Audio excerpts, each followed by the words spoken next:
not persnickety, what is the word? Like sophistication, and starts with a P, I'm pretty sure. It's my biggest complaint of the secret history. I can't think of what the word is. I don't know. We're gonna go with sophistication. That's not the word that I was looking for. Oh my god, why can't I think of what it is? For me, when I had tried reading The Secret History like 2 years ago, 50 pages in, and it was an obnoxious amount of whatever this word is. What is it? It's oh my god. People say John Green's writing is this.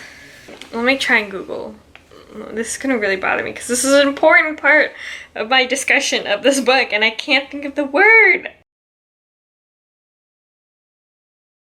Hello everybody, welcome back to a new video. My name is Sarah and today I'm going to be doing my October wrap up. Now it's a bit delayed and I know you guys have not seen me with a new video for almost a month now, maybe even a little over a month by now.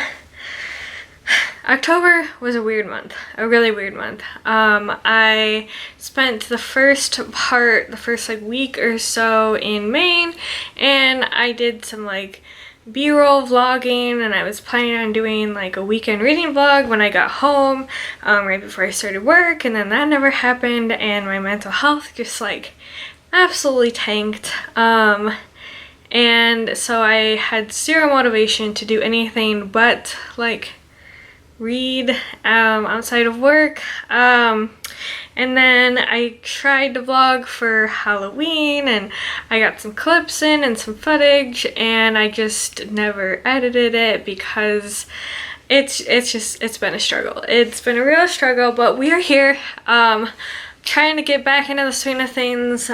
So we're gonna talk about the books I read in October, and I did read 7 books. So I apologize if I'm a bit rusty with this or if I end up being kind of scatterbrained and everything, but we're gonna do our best. So hang with me, bear with me. But the first book that I read was In the House in the Dark of the Woods by Laird Hunt. This is basically like a historical horror.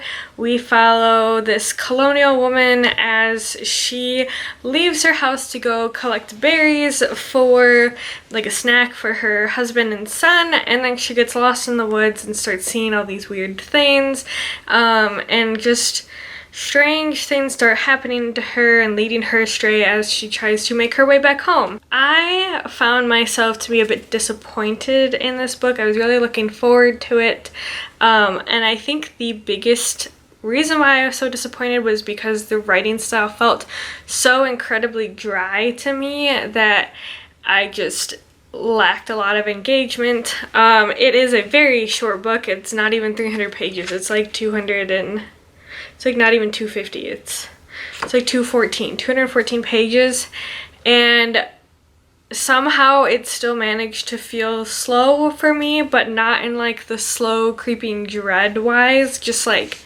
slow.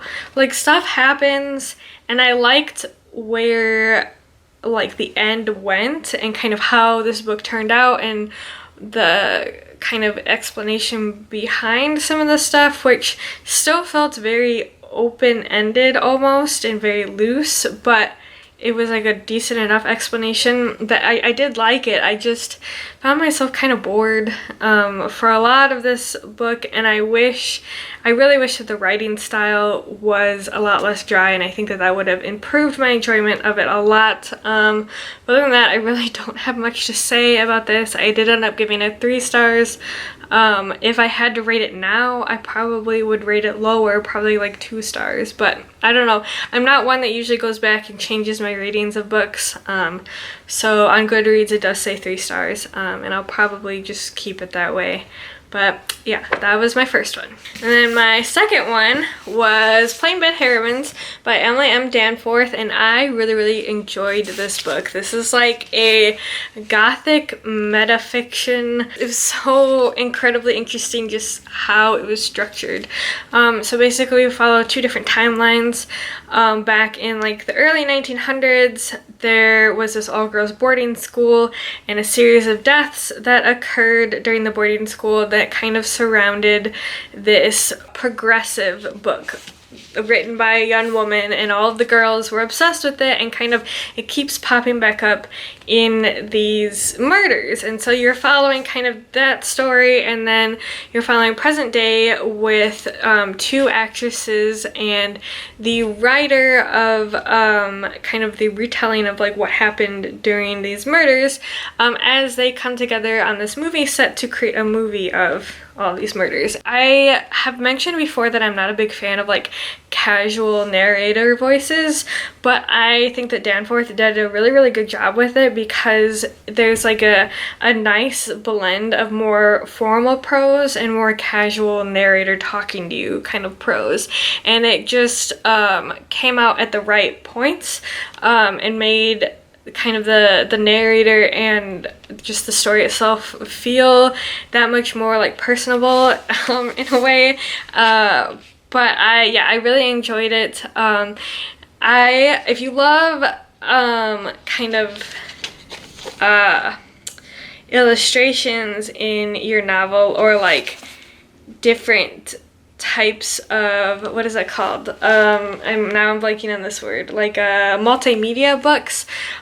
This has like your typical prose, and then it has like a few like script sections. There's also some illustrations. If I can find one. But my favorite part were the footnotes. There are footnotes in this book, and the only other time that I've ran across footnotes in fiction is from the Nevernight trilogy by J. Kristoff, and I had a lot of fun with those, and I really enjoyed them in this book too. I think it just adds like a whole nother layer to your storytelling, and kind of the feeling of your narrator talking to you. It just fits really well with it. I loved the characters in this book. We spend a lot of time getting to know our main three characters in present day, but we also spend some time getting to know some of the women in the 1900s. But I particularly enjoyed how well we got to know our three heroines in present day, just because of how messy their relationships are with each other and kind of with themselves. I think that they were really well written, especially because like you read from each of their perspectives, so you see kind of like who they actually are, and then when you're reading from the other characters' perspectives, you're seeing how they're being perceived by other people, and there's just kind of a very distinct gap between the two, which was impressive, because I feel like a lot of times you don't see that kind of thing done very often or in a very pronounced way in books. So I really liked it. The one thing I wished was I wished the movement towards the climax almost went a step further in like its creepiness. This book is definitely creepy. It's definitely got the really gothic vibes, but I just wanted just a little extra bit of a oomph behind it. I did like how everything wrapped up. I thought that it was really well done. It is quite long, but I was never bored. I felt like this was paced really well, and I did enjoy like the pacing of the creepiness and the unsettling things, just because I did feel like they were placed in really good points that allowed me to never get bored. But I ended up giving this 4 stars. After that, I read House of Holo by Crystal Sutherland. This was actually one of my most anticipated releases of this year, and it 100% lived up to my expectations. I will tell you right now, I gave this 5 stars. I absolutely loved it. This is a YA horror. So basically we follow these 3 sisters, and like 10 years ago, they had disappeared off the streets, just like without a trace, in like seemingly impossible circumstances. And then about a month later, they reappear at the same spot, and they don't remember anything that happened to them. except like weird things start occurring to them, like physically. Their hair turns completely white, their eyes change color, and they've got this weird, like, almost otherworldly beauty to them now. But then we fast forward to 10 years when the story actually starts, and we are following the youngest of the three sisters, and she kind of figures out that her oldest sister goes missing, and so her and the middle sister decide to figure out what the heck is going on, where her sister went. They start kind of following these clues that have been left behind, and they quickly realize that her now missing older sister, what happened to her is very much entrenched in what happened to the three of them 10 years ago. I had a lot of fun with this book. It's a short one, and it's definitely paced really well, that you could just easily fly through this in like a couple sittings. It took me a little longer to get through it when I was reading it, but not for lack of like enjoyment. I don't remember why it took me a little longer, but yeah, I think the pacing is really well. The sisters are really interesting. They definitely have like a creepy aura to them, specifically the oldest sister. There's definitely like just an underlying unsettling feeling to her.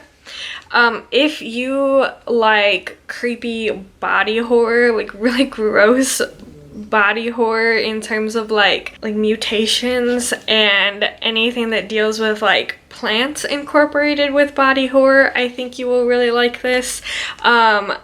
That kind of part reminded me of Wilder Girls by Rory Power, if Wilder Girls was turned up like 10 notches. I was not anticipating where this ended up going and kind of the answer to this book. There's a part of it that I think is pretty easy to pick up on early on in the book, but there's like definitely a missing piece that I just couldn't figure out, and I was worried, because I was like, oh, if they just leave it at what I think it's going to be, I'm gonna be really disappointed, because I guessed it early on and it was pretty obvious. But I think the like last little missing piece that I didn't personally realize was missing until right before it was revealed, when that gets played in, I was like, oh, this is even creepier. Like, it was creepy, and I was satisfied with the creepiness, even though I kind of knew what was going on. But that last piece definitely made it that much more creepy and interesting. Sutherland's writing style is very beautiful. Definitely does wonders to aiding in the grossness of this book, but it's also just very easy to read and very almost like melodical. But yeah, I definitely really enjoyed this one, and I highly recommend it if you are looking to get into horror but you're wanting to stay more on the YA side of things, or if you're just new to horror in general and kind of wanting to dip your feet in. I do think that this is a good place to start. So after that, I read Atlas 6 by Olivia Blake. This is the first in, I think it's going to be a duology or a trilogy, I'm not sure. This was originally independently published. It has since been picked up by a publisher. I think it's Orbit Books, I'm not sure. So congrats to Olivia Blake for that, because that's super exciting. I had heard a lot of hype behind this book between, I know TikTok loves it, I know Instagram loves it, Twitter loves it, YouTube, I've heard some people on YouTube really enjoying it, and so I obviously wanted to pick it up and see what the hype was behind, especially because it deals with kind of dark academia and secret societies, which are two things that I really enjoy in novels. This is definitely more of a fantasy than what I was anticipating. Not that that's a bad thing, because I love fantasy. I was, for whatever reason, I wasn't thinking it was going to be as urban fantasy focused as it was. So basically, we're following these 6 characters as they get recruited to be the next initiates in the Alexandrian Society. They kind of, so 6 of them, they kind of spend a year learning about the society and kind of like tutoring under this, like the last recruits person that stayed behind. And then at the end of the year, 5 of them make it through and 1 of them does not, to become part of the Alexandrian Society. And they each have like a very specific and impressive, unique magic ability to them. And that's kind of why they're picked. I don't know how I feel about this book. I'm definitely intrigued enough to read the second one whenever that one comes out. I think it's going to come out next year, maybe early next year. I'm not sure. I think so. But anyway, I'm intrigued enough to read that because of how the end all played out. But there was one part that felt like it was supposed to be this big revelation, especially when like the first character figured it out and then like the other ones were starting to figure it out too. But I felt like it was pretty obvious right from the beginning, even from like the synopsis. I'm not gonna say what it was, and I didn't read the whole synopsis because I feel like that it spoils part of it. Maybe it was meant to be that way. Maybe you're meant to know this going into it, but I felt like it would have been a lot more impactful if you weren't meant to know this particular thing. But anyway, I was kind of annoyed by that. We spend a lot of time getting to know these characters, just like with Plain Bad Hermanns. However, I didn't quite enjoy that side of this book as much as I did with Plain Bad Heroines. I found all the characters very interesting and fairly well developed. However, there was so much like plot and world-wise that was like set out for us in this book that I wanted to spend a lot more time exploring. I wanted to spend a lot more time actually going into more detail of like what they were learning and how they were learning it, how they were developing these different skills and abilities, and like the purpose behind them, what they wanted to do with them.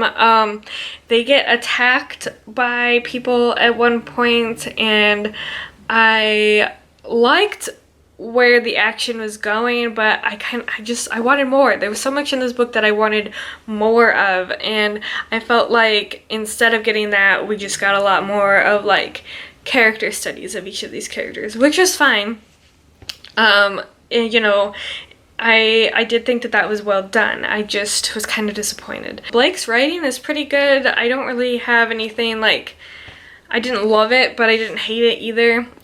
It definitely has like that sense of sophistication and kind of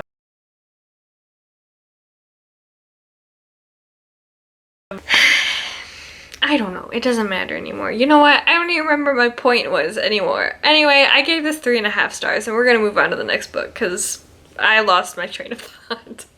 After that, I read The Devil in the Dark Water by Stuart Turton. This is a historical mystery. I think that's a pretty good classification of this.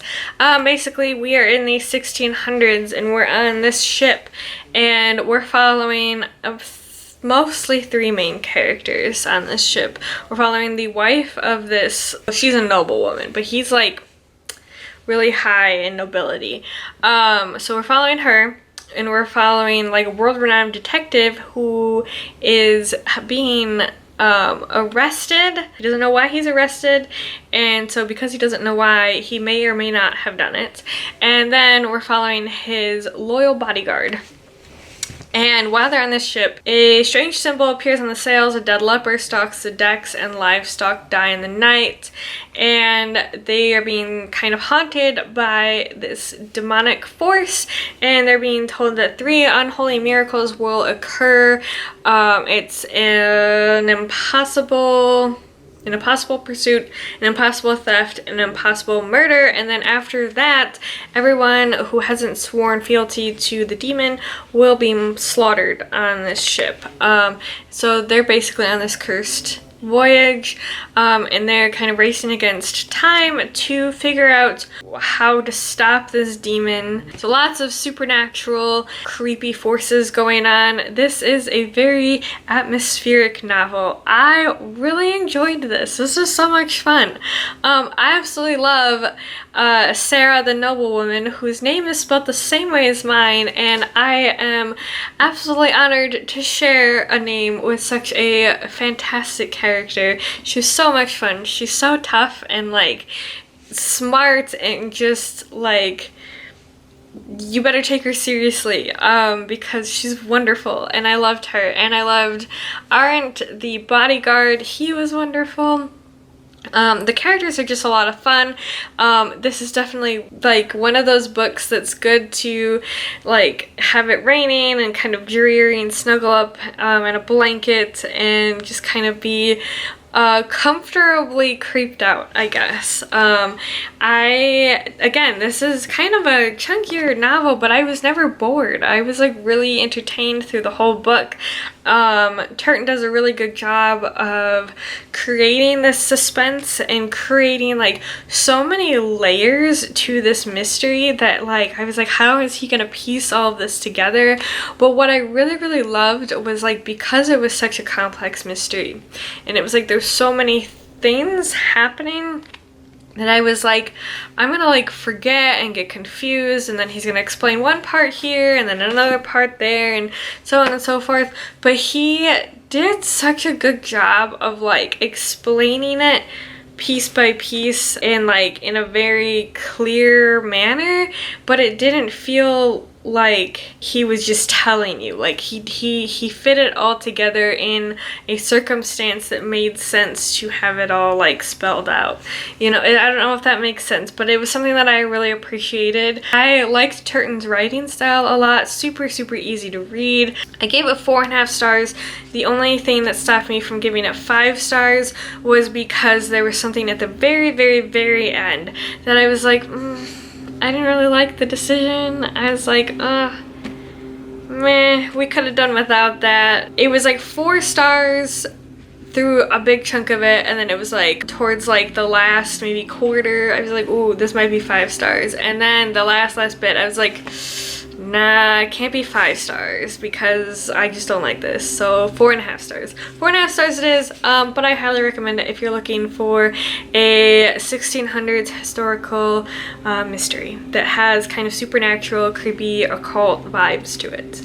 After that, kind of throughout the entire month of October, but kind of like I finished it after Devil in the Dark Water, was the audiobook for Cemetery Boys by Aiden Thomas, which I really enjoyed this book. It was so good.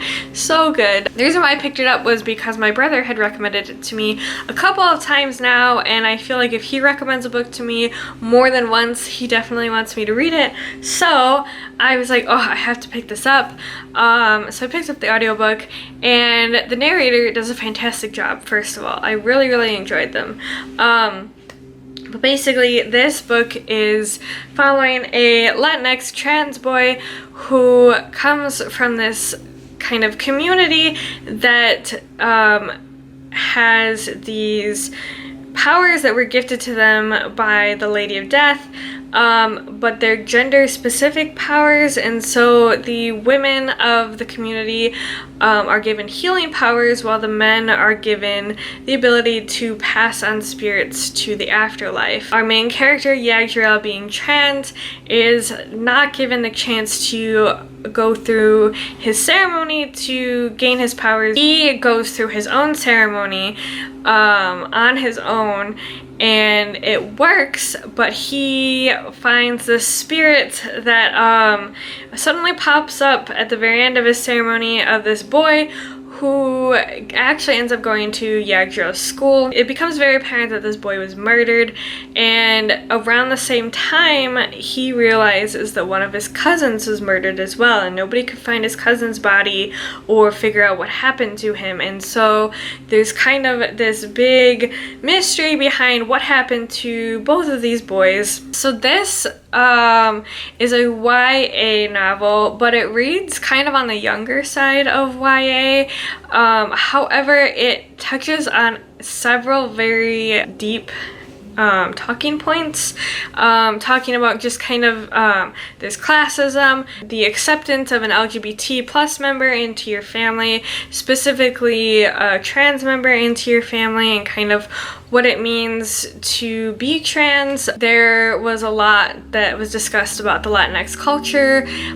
This book is like beautifully entrenched in Latinx culture, and it was just really beautiful to listen to, particularly the imagery behind the Day of the Dead celebration, which this book is like leading up to. Really enjoyed it, and I highly recommend it if you're looking for kind of a coming of age LGBT plus Latinx novel. It's a really, I think, an important book for people to read, but also just a really fun book for people to read. And then the final book that I read in October was The Maidens by Alex Michaelides.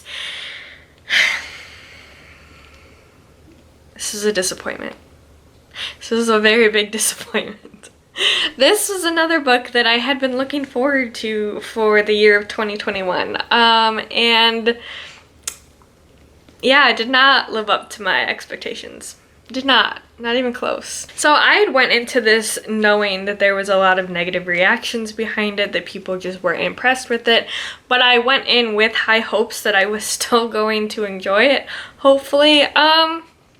And I did, until I just didn't. At first I was like, this seems like a pretty like middle of the line 3-star book, and then I was just really disappointed in the ending. So basically we follow this woman. She's a group therapist, and one day she gets a call from her niece who goes to Cambridge, and she's calling and she's like, hey, you need to check the news. So our main character, Mariana, turns the news on, and there's a dead body found on the Cambridge campus grounds, and her niece is like, I think it was her best friend.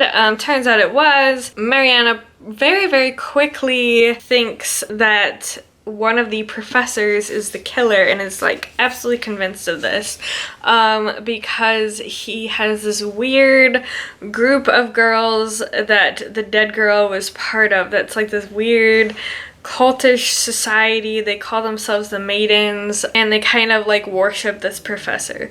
And so, but the professor has this alibi, and so nobody else takes her seriously, and nobody else really follows up with the allegations, and so they're kind of looking in other directions, but she's convinced it's this professor, and so the story is following Mariana as she's trying to gather enough evidence to prove that he was the one that is killing these women. First off, I don't like Michaelides' writing style. There's something about it that's like kind of grates on me. There were points that almost felt like cheesy, and there were other points where I was like, aren't there protocols to this? Like, why would this person be here, like, talking to them? Like, or why would this person be interviewed by the news? They're like a witness. You wouldn't want to interview a witness before they... I don't know. There was just weird situations where I was like, I don't think that would actually happen. But there was also like other parts where I was like, we could have just cut that line out because you just made that feel almost cheesy. And I was like, please stop. That was only a couple times, but like, I really didn't like his writing style because there was like this weird disconnect between myself as a reader and the story.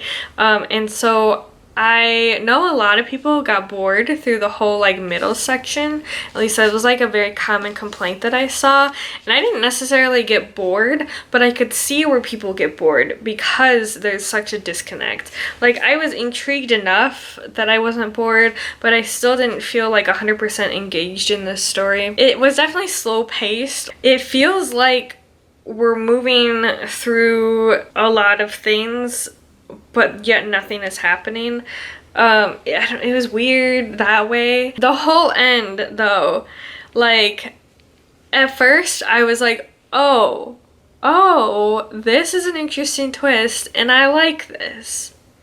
But then there was like so many things in this book that were like put down to either give you like information or like lead you like astray as like a red herring. But then like typically in thrillers or like any sort of like mystery or whatever, those things still end up getting tied up in the end.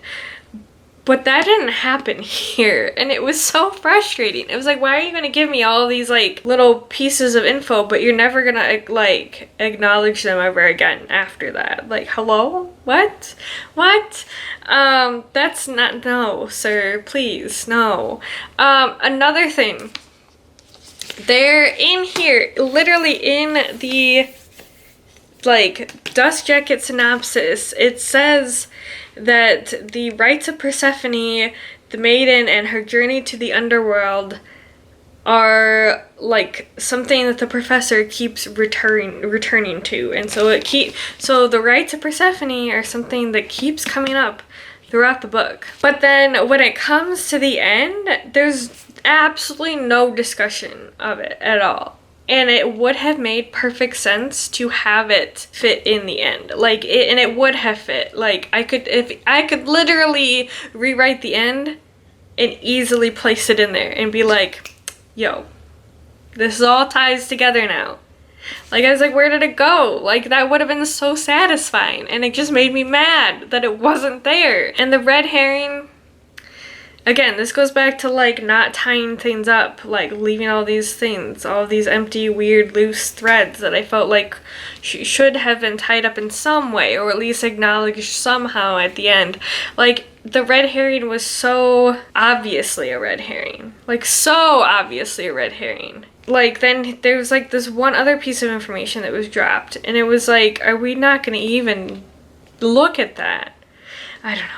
Yeah, I didn't give it 1 star because I only give 1-star ratings to books that like have something inherently problematic in them. So I gave it 2 stars, but yeah, that was the last book I read in October, and it was a big disappointment.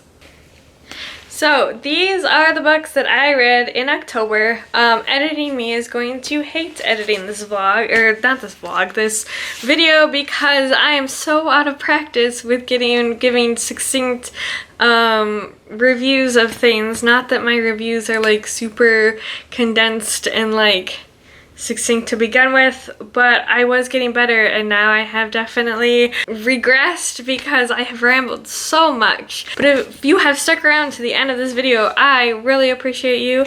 And if you have read any of these books, or if you're looking to read any of them, please let me know down in the comments. I'd love to hear your thoughts on them. Thank you so much for watching this, and again, if you watched to the end, thank you so much for putting up with me being gone for a month and then coming back and rambling your ear off. I really appreciate you. I hope you consider sticking around and subscribing. But as always, I hope you have a great rest of your day, and I will see you in the next video. Bye!